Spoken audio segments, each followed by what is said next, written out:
Shalom saudaraku yang dikasih oleh Tuhan, berjumpa kembali dengan saya di channel ini. Terima kasih telah mendukung perkembangan channel ini dengan cara subscribe, memberikan like, sehingga video di channel ini direkomendasikan oleh YouTube untuk menjangkau banyak orang.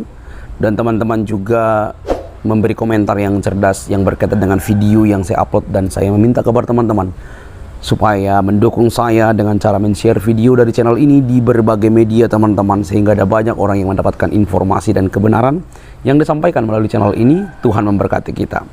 Sahabat yang dikasih oleh Tuhan, kita akan terus belajar bagaimana mempertanggungjawabkan iman kita. Kita tahu bahwa ada agama yang baru lahir di abad ke-7 lalu mengklaim segala sesuatu adalah Islam dan yang bersangkut paut dengan Islam. Mulai dari Adam hingga Nabi Muhammad, semua Islam.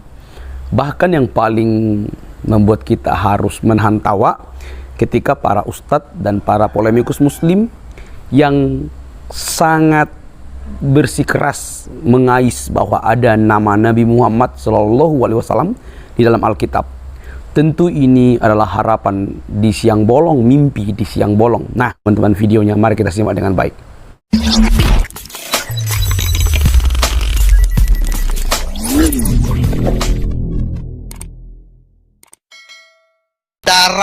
Dimanapun sebelum innalillahi wa inna ilaihi rojiun, percayalah kepada Isa Al-Masih agar selamat dunia akhirat. Nah, Pak Pendeta Ihsan, ya, apa sih Natal bagi Pak Pendeta Ihsan?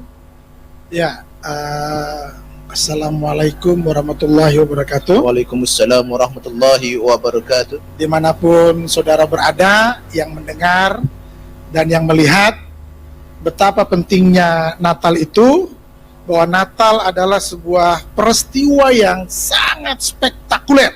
Haleluya. Kenapa saya bilang peristiwa yang spektakuler? Karena bukan hanya di Alkitab saja diceritakan, tetapi di dalam Al-Quran sendiri itu diceritakan begitu luar biasanya. Ketika saya membaca Al-Quran, dan ada satu pribadi yang yang luar biasa diceritakan, dari mulai berita kelahirannya, berita kematiannya, berita kebangkitannya, berita kenaikannya, bahkan berita tentang kedatangannya kedua kali, itu tertulis semuanya. Ini luar biasa. Maka Natal itu adalah sebuah peristiwa yang spektakuler, yang luar biasa, dengan membawa sebuah keselamatan. Karena Natal itu adalah anugerah bagi yang merayakannya. Kalau yang nggak ngerayakannya, ya nggak tahu dapat anugerah atau enggak, kan gitu. Gerah. Gerah ya? Gerah. Jadi begitu Bang. Oke. Mantap, luar biasa. Ya, anugerah yang luar biasa. Benar, itu Natal adalah sebuah anugerah dari Tuhan untuk kita menjadi merdeka. Tapi pertanyaannya adalah, kenapa setiap tahun harus ada Natal? Jawabannya simpel, saudara, karena Tuhan kita hidup. Ya, kalau mati ngapain dirayain? Betul nggak? Orang mati dirayain, happy birthday, gimana jawabnya? Ya, Tuhan kita hidup sampai sekarang dan selama-lamanya. Dia sekarang ada di sorga dan akan datang untuk kedua kali. Di sorga ngapain? Nyiapin tempat buat kita. Ya, jangan terlambat, percaya Isa Al-Masih. Baik. Yang kedua, saya mau bertanya singkat saja karena semuanya sudah pada tahu nih kesaksian masing-masing hambanya. Tapi saya mau bertanya, ya, bahwasanya apa yang menarik hamba-hambanya ini untuk menjadi pengikut Isa? Apa yang dilihat dari Isa? Singkat saja. Apa yang dilihat dari Isa? Mungkin ganteng, ya, atau berwibawa, atau apa? Apa yang dilihat dari Isa sampai akhirnya Bu Fatima mau mengikuti Isa? Silahkan. Baik. Yang membuat saya terlalu simpati ya dengan yang namanya Yesus Kristus yang dulu saya kenal, Isa Al-Masih, itu adalah ada di dalam Al-Quran sendiri. Karena tidak ada di dunia ini yang menjadi rahmat bagi seluruh alam, ya. Justru yang tercatat secara eksplisit itu di surat Maryam ayat 21 mengatakan bahwa Allah Subhanahu wa taala telah menjadikan Isa Al-Masih putra Maryam, ya, menjadi bukti kekuasaan Tuhan dan menjadi tanda bagi alam semesta. Nah, itu yang membuat saya jadi simpati. Lah, kok Nabi kok bisa seperti ini? Nah, ini Pak, yang membuat saya justru, loh kok jadi aneh? Kalau begitu saya mencari informasi mengenai tentang Isa Al-Masih yang sesungguhnya, yang berasal dari asalnya, gitu loh Pak. Betul. Masuknya dari bangsa Israel, seperti itu. Baik, ini orang cerdas nih. Karena apa bahasanya? Eksplisit. Dari Quran surat Maryam ayat 21. Tahu nggak kalau kata eksplisit itu sesuatu yang susah dicari. Eksplisit itu adalah suatu tanda yang sangat kecil yang hanya orang tertentu yang bisa melihat dan tahu kebenaran kalau dicari, ya. Kalau nggak dicari nggak bakal tahu. Berarti benar-benar ya mencari kebenaran. Nah, untuk para tomo nih, hambanya yang luar biasa nih, apa yang dilihat dari Isa Al-Masih sampai mau jadi pengikut Isa Al-Masih? Ya, baik, terima kasih. Buat saya, Isa Al-Masih atau Yesus Kristus itu adalah sesuatu tokoh yang luar biasa dalam kehidupan saya, sehingga saya memutuskan untuk memilih percaya kepada Yesus Kristus atau Isa Al-Masih itu menjadi Tuhan dan Juru Selamat saya. Karena apa? Karena alasannya, Isa Al-Masih atau Yesus Kristus itu memberikan jaminan, memberikan kepastian. Bukan mudah-mudahan, bukan insya Allah, tapi iya dan amin.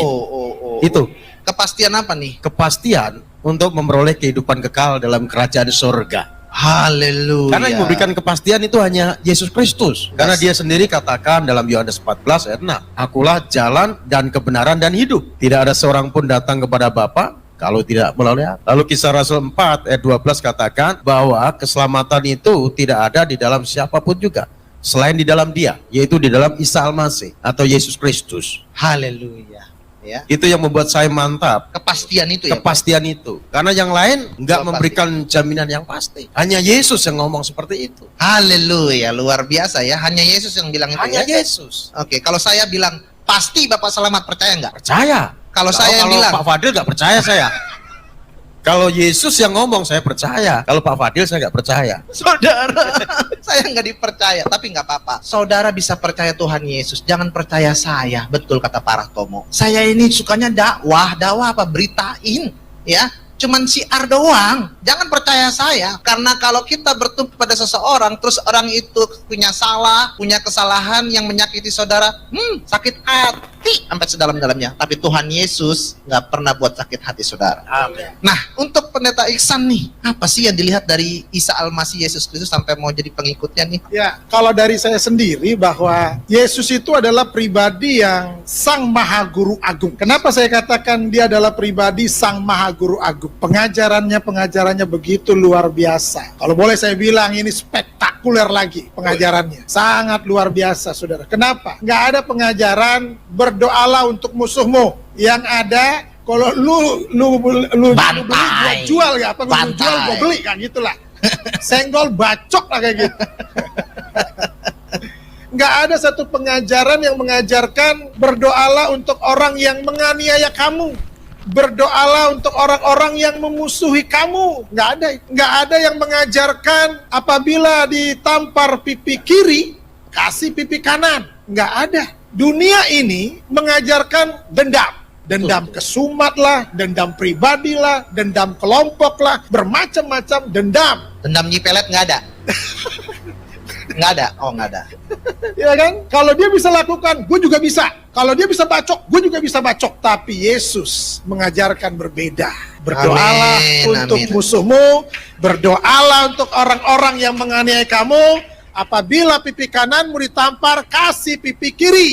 Nggak ada pengajaran yang seperti itu. Hanya di dalam Yesus Kristus Tuhan. Itu sebabnya saya mengikuti dia. Haleluya. Haleluya. Saudaraku terkasih, ya berarti hamba-hambanya di sini mengikut Isa karena Sang Maha Guru Agung, tanda dan memberi kepastian ya, tanda keselamatan dan memberi kepastian keselamatan ya, juga rahmat bagi seluruh alam. Ini luar biasa ya. Saudara bisa searching begitu ya tentang Isa Al-Masih. Sekarang dunia sudah gampang saudara ya. Ini apa yang diomongin sama beliau-beliau ini hamba-hambanya nih bener apa enggak? Kalau saya nyatakan, kalau saya jadi guru, saya suruh ponten ya nilai 1000. Oh, mikirnya pada 100 kan? Enggak, 1000 buat Tuhan Yesus. Ya, oke saudara. Baik, ada lagi pertanyaan nih. Tapi yang ini khusus buat Pak Ihsan. Khusus, yang lain mengantri. Ya, khusus buat Pak Ihsan. Dalam Quran, ada nggak sih kisah kelahiran Isa Al-Masih? Karena kok bisa-bisanya ya, kita semua merayakan Natal kelahiran Isa Al-Masih, begitu ya. Terus kalau misalkan ada orang yang mengatakan selamat Natal, jangan.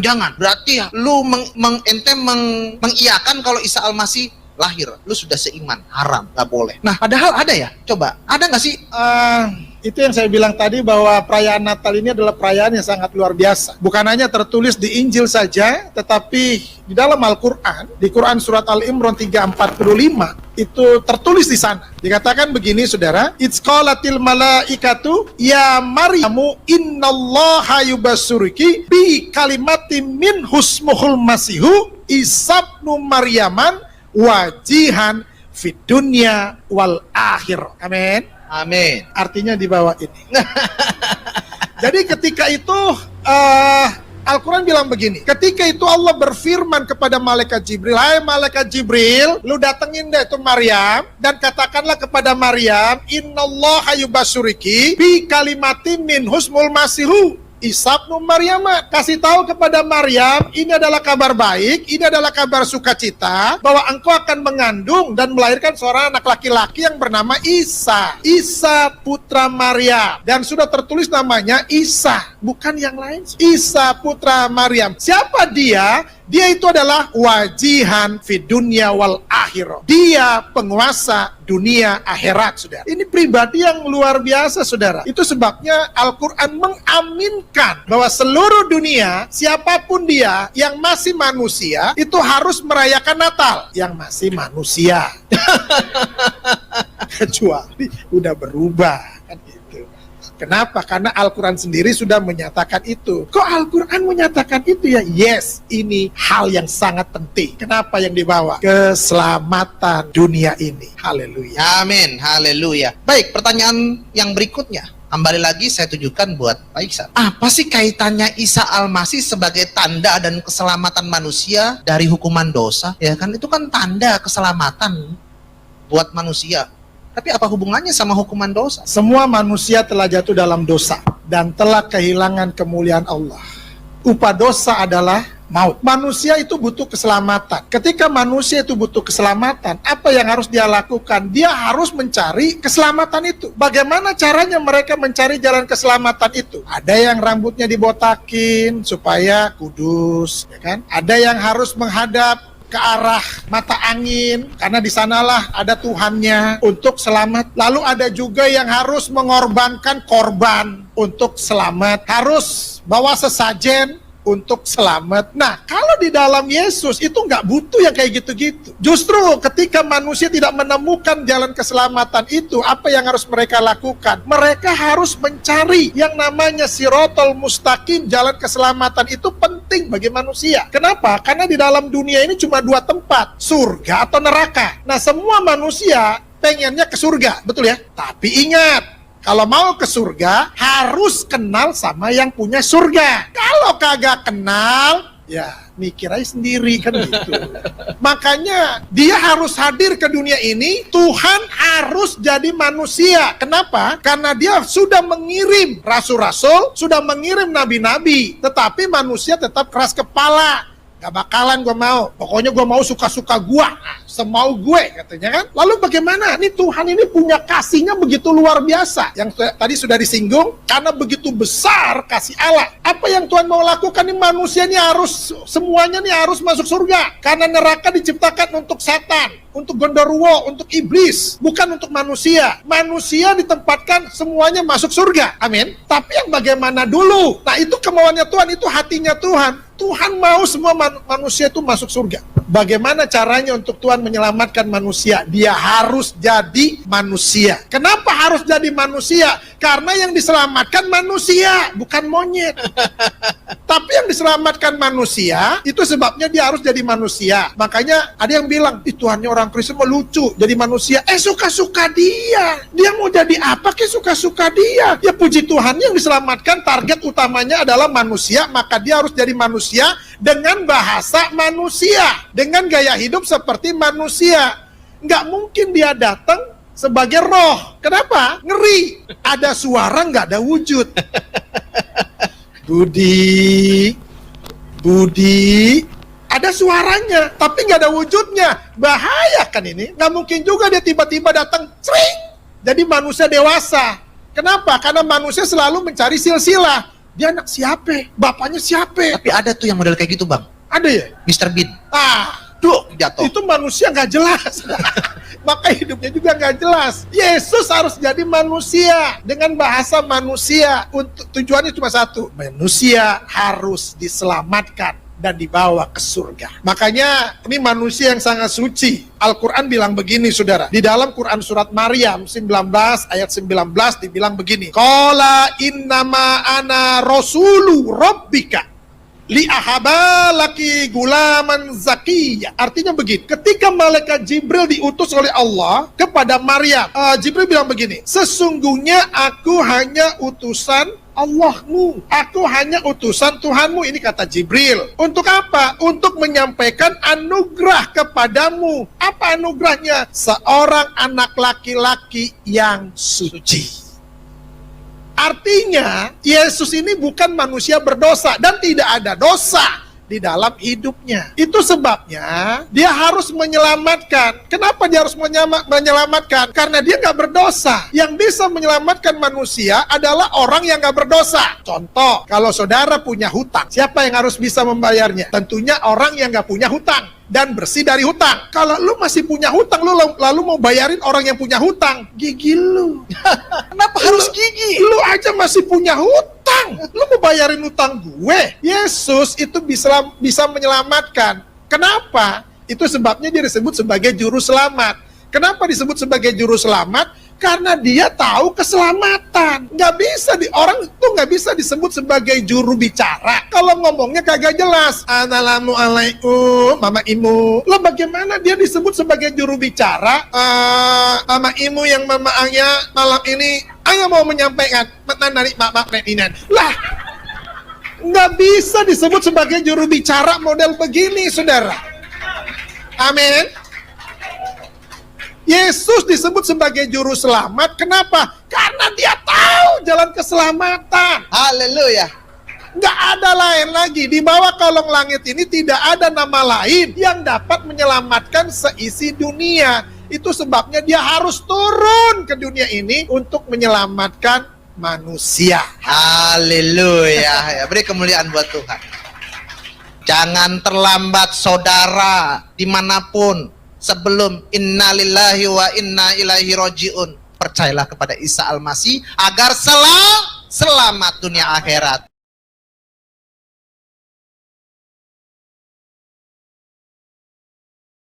Oke teman-teman yang dikasih oleh Tuhan, kita sudah menyimak diskusi yang hangat dan memberikan kita ruang untuk berpikir ya teman-teman, untuk meyakini segala sesuatu. Firman Tuhan dengan tegas berkata bahwa kita harus memberikan pertanggungan jawab kepada setiap orang yang meminta pertanggung jawab terhadap iman kita, terkhususnya dari orang-orang yang sering menyalahpahami tentang kekristenan dengan hormat sopan. Tapi bagaimana kalau mereka tidak hormat? Ya harus dilibas, dihajar dengan baik. Tak perlu ngomong kotor, ngancam, tapi dihajar dengan data-data yang valid, cukup membuktikan dan cukup untuk membuat mereka terketir. Nah teman-teman, semuanya itu adalah untuk pembuktian bahwa Yesus Juru Selamat itu menyelamatkan kita semua. Karena dia datang untuk semua umat, dari semua ras agama. Dia sangat mengasihi kita semua. Sampai di sini bisa teman-teman, jangan lupa untuk subscribe, like, komen, dan share sebanyak mungkin. Semoga kita ditambah wawasannya dan semakin tekun, giat untuk mengikuti keyakinan kita masing-masing. Dan jikalau kamu ragu terhadap apa yang kamu yakini karena pembuktiannya yang kurang, lihatlah kepada Yesus Kristus yang sudah sangat terbukti datang dari surga untuk menyelamatkan kita. Bye-bye.